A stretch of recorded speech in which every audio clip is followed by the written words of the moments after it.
Le CPF, c'est quoi? Le compte personnel de formation, ou CPF, est une sorte de tirelire alimentée chaque année et dans laquelle vous pouvez puiser pour contribuer au financement d'une formation. Mais concrètement, comment ça marche? C'est simple. Vous travaillez en année N.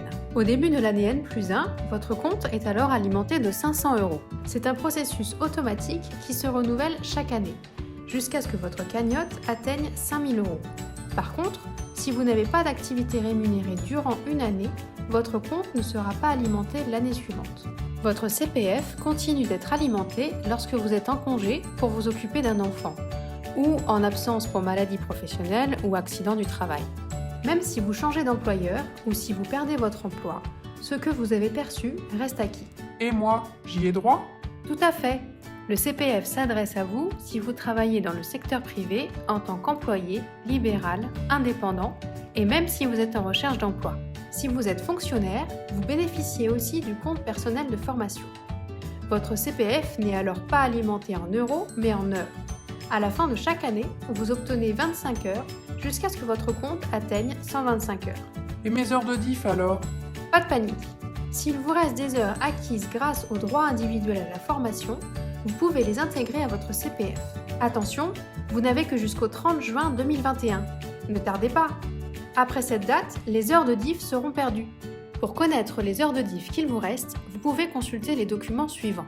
Vous devez ensuite créer votre compte sur le site du gouvernement ou sur l'application mobile Mon compte formation. Vous pourrez alors y saisir le nombre d'heures de diff qu'il vous reste à faire valoir. Ce solde sera ainsi automatiquement crédité sur votre CPF, soit 15 € pour chaque heure de diff cumulée. Et je peux financer quoi avec? Grâce à votre CPF, vous avez un budget à votre disposition qui vous permet de financer partiellement ou totalement votre projet de formation. Sachez que c'est seulement à votre initiative que votre CPF peut être utilisé. Et si mon CPF ne suffit pas pour financer ma formation? On parle alors de cofinancement. Vous utilisez votre CPF et en complément, en fonction de votre profil, vous pouvez décider de financer une partie sur vos fonds propres et ou demander à bénéficier d'autres dispositifs. D'accord, mais concrètement, comment ça marche? Vous devez d'abord créer votre espace personnel sur le site gouvernemental ou l'application Mon compte formation pour voir votre budget et consulter le catalogue des formations disponibles. Vous pourrez ensuite choisir la formation appropriée en fonction de votre projet professionnel.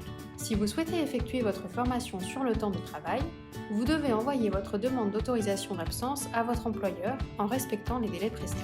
Vous pouvez ensuite entamer sans délai vos démarches pour demander le financement de votre formation. Une fois l'accord de financement reçu pour le CPF et les éventuels cofinancements, vous pouvez démarrer votre formation. Et maintenant? Ça y est, vous êtes décidé à utiliser cette tirelire dont vous n'aviez peut-être même pas conscience? Fort d'une expérience de plus de 20 ans dans les ressources humaines, le cabinet conseil Oselite RH est tout à fait à même de vous accompagner dans vos réflexions concernant votre projet professionnel grâce à son activité d'accompagnement. N'hésitez pas à nous contacter pour avoir de plus amples informations. À bientôt!